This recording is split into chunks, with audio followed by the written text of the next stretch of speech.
प्रकृति की गोद में बसा मायापुर एक छोटा सा गांव था, जिसमें प्रवेश करने का सिर्फ एक ही रास्ता था, क्योंकि बाकी के तीनों ओर से ये पहाड़, नदी और घने जंगल से घिरा हुआ था। यहाँ का मौसम हमेशा से ही ठंडा रहता था।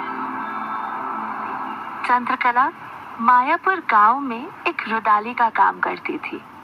गांव में जो भी मरता था, उसके यहाँ जाके रोना और फिर उसका अंतिम संस्कार करना, ये उसका काम था।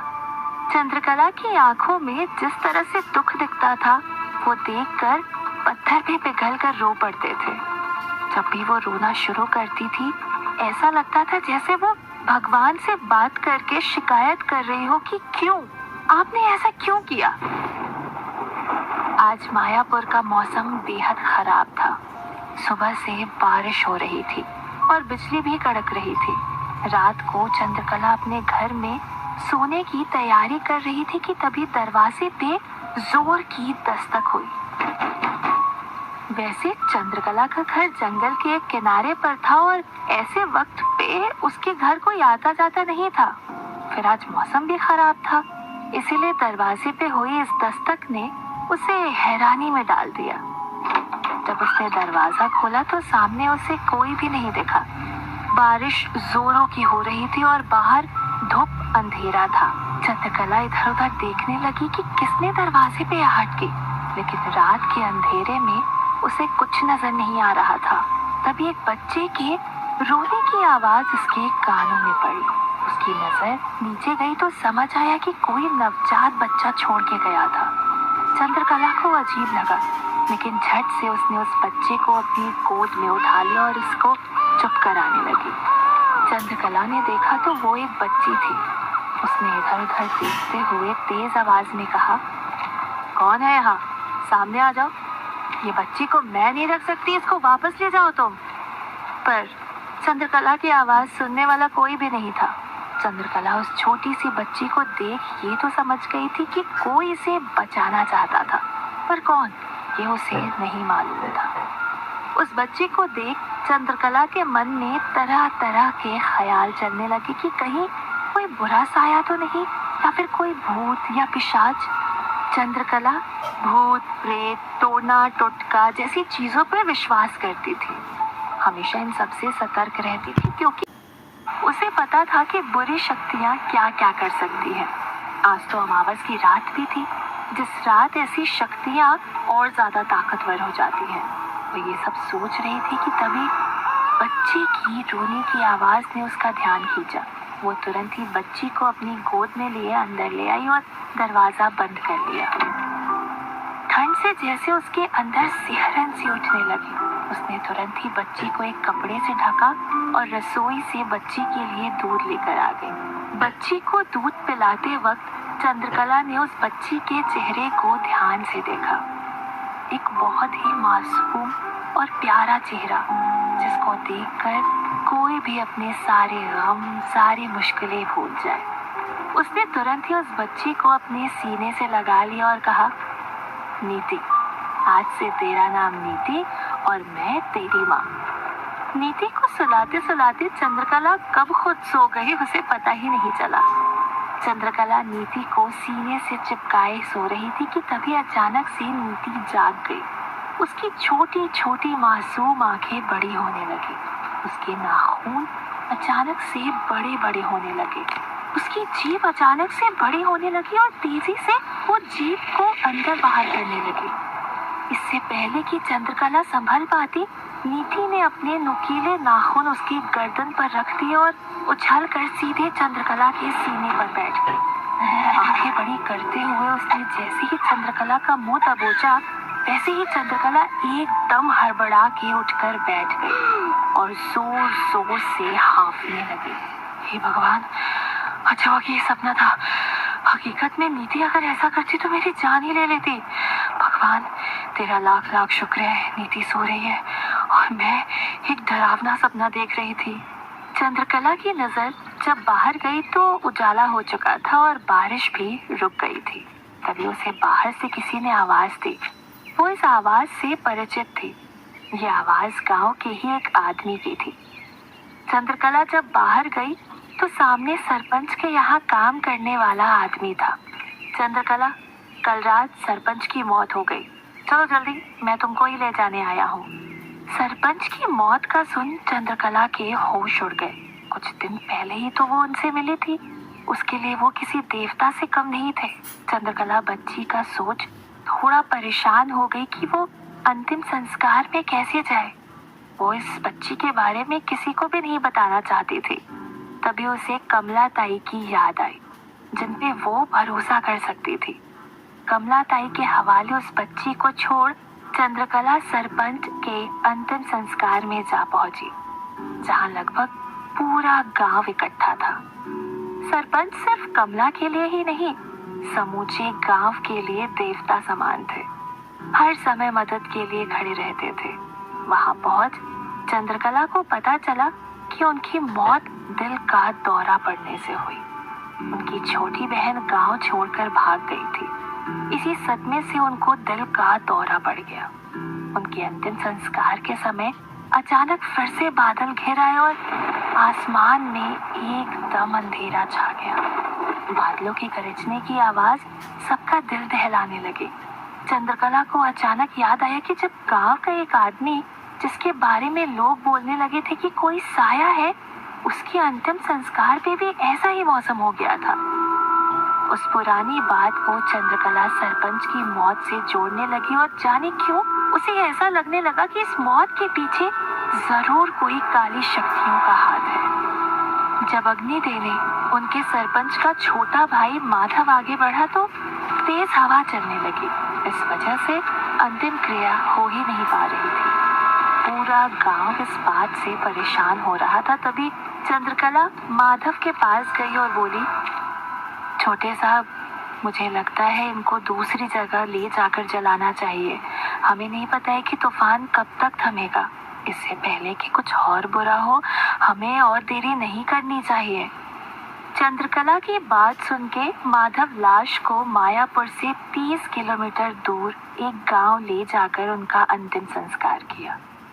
चंद्रकला जब वापस घर पर आई तो देखा कि नीति अपने झूले से जमीन पर गिरी हुई थी। उसने देखा कमला ताई वहीं पास में सो रही थी। वो भाग के नीति के पास गई और कहा, भगवान, मेरी बच्ची ठीक हो, उसे कहीं कुछ हुआ तो नहीं। उसकी आवाज सुन कमला ताई की भी आंख खुल गई।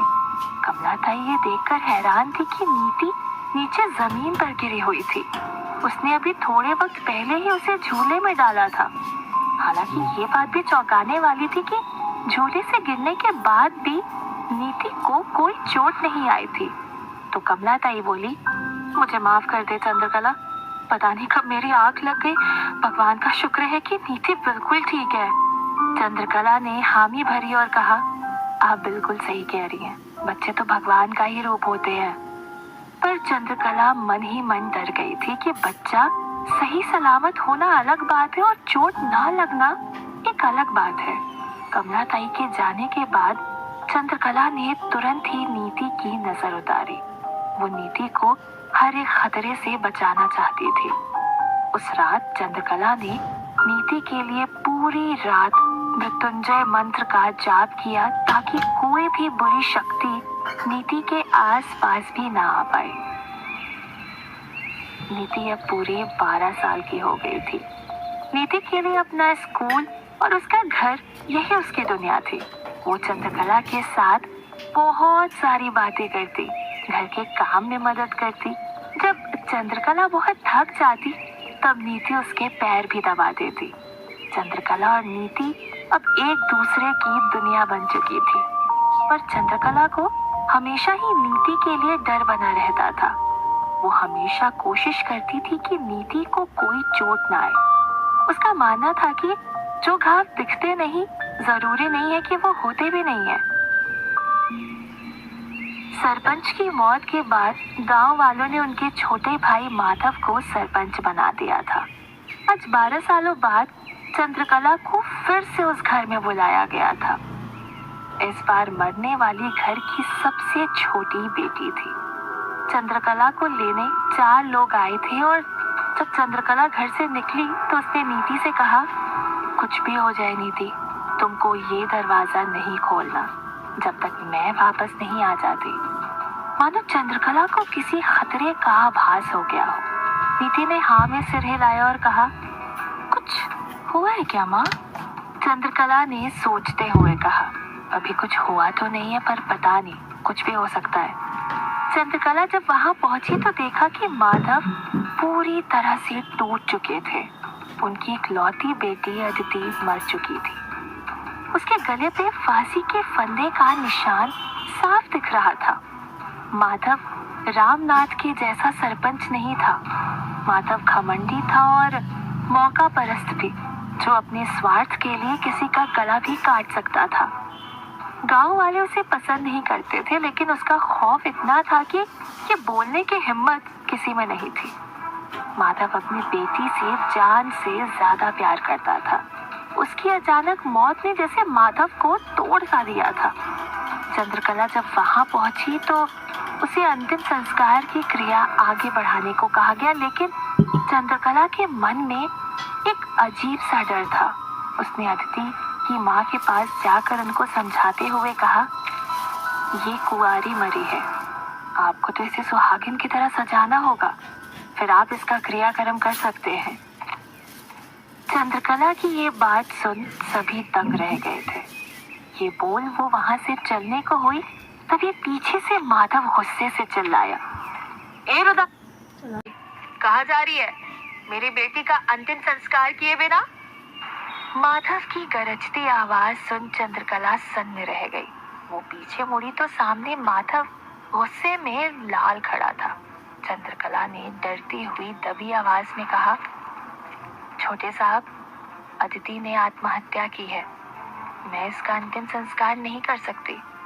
मैं आपकी बहुत इज्जत करती हूँ, इसीलिए मैंने क्रियाक्रम की विधि बताई, नहीं तो जिस घर में आत्महत्या हो वहां मैं जाती तक नहीं हूँ।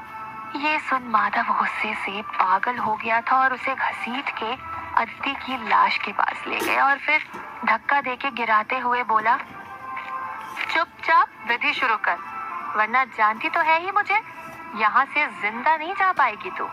चंद्रकला ने डरते हुए माधव के पैर पकड़ लिए और गिड़गिड़ाते हुए कहा, ऐसा अनर्थ मत कीजिए छोटे साहब, सब कुछ खत्म हो जाएगा।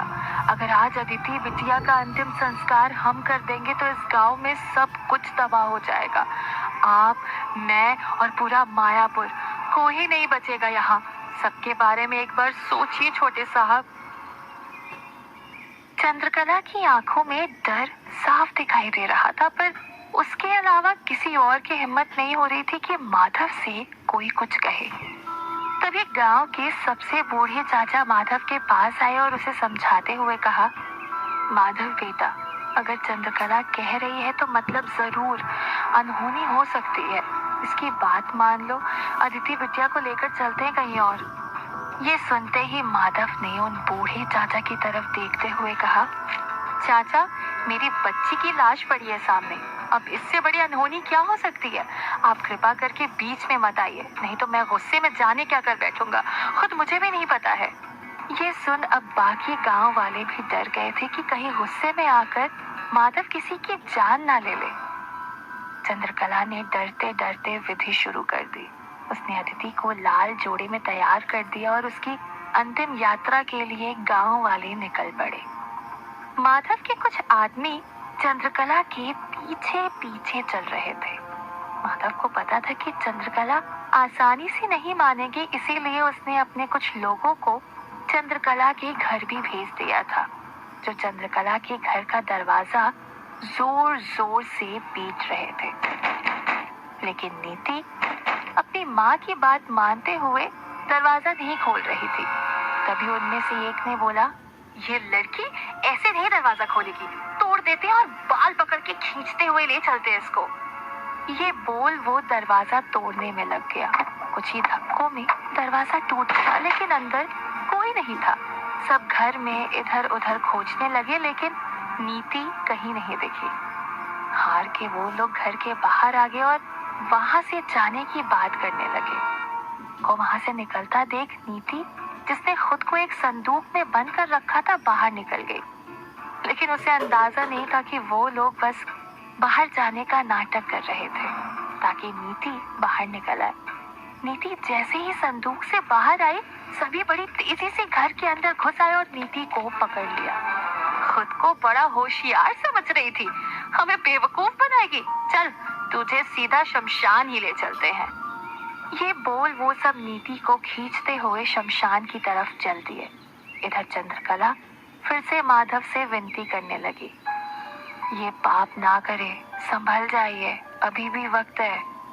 लेकिन माधव उसकी एक भी सुनने को तैयार नहीं था। तभी एक तरफ से नीति को आता देख चंद्रकला सन्न रह गई।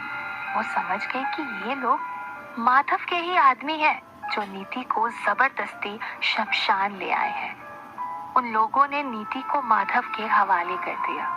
माधव नीति को खींचते हुए चंद्रकला के सामने लाकर ऐंठ में बोला, अगर तूने अभी क्रियाकर्म शुरू नहीं किया तो तेरी बेटी का क्रियाकर्म मैं कर दूंगा।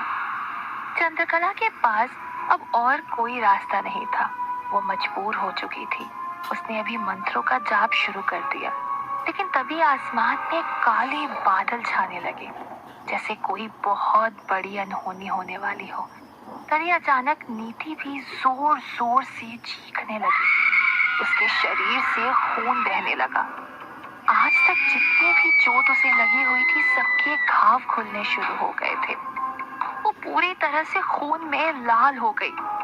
ये देख गांव वाले भी डर गए। चंद्रकला भी नीति का ये रूप देख सहम गई, जैसे उसके शरीर का सारा खून सूख गया हो। वो बड़ी तेजी से नीति की तरफ बढ़ी, लेकिन जैसे ही वो नीति के करीब पहुंची, नीति ने उसे एक जोर का धक्का मारा, जिससे वो कुछ दूर जा गिरी। नीति के अंदर इतनी शक्ति देख सभी हैरान रह गए। चंद्रकला समझ गई कि नीति पे जरूर कोई काली शक्ति का असर हो रहा है। नीति भी नहीं समझ पा रही थी कि ये उसके साथ क्या हो रहा था। वो भी डर के मारे इधर उधर भागने लगी। तभी उसका पैर लड़खड़ा गया और वो अदिति के लाश के ऊपर जा गिरी। अदिति की लाश को छूते ही नीति तुरंत बेहोश हो गई। ये देख वहां मौजूद सभी गांव वालों में भगदड़ मच गई। दहशत में लोग वहां से भाग निकले। नीति का खून से लथपथ शरीर देख माधव भी सन्न रह गया। वो भी वहां से भाग गया। चंद्रकला भाग के नीति के पास पहुंची और उसको होश में लाने की कोशिश करने लगी, लेकिन नीति में जैसे जान ही नहीं बची थी। आसमान में बादल घिराए थे और बिजली कड़कने लगी थी। तभी बिजली की चमक अदिति के लाश पे आ गिरी और लाश धू धू कर जलने लगी। ये देख चंद्रकला के होश उड़ गए।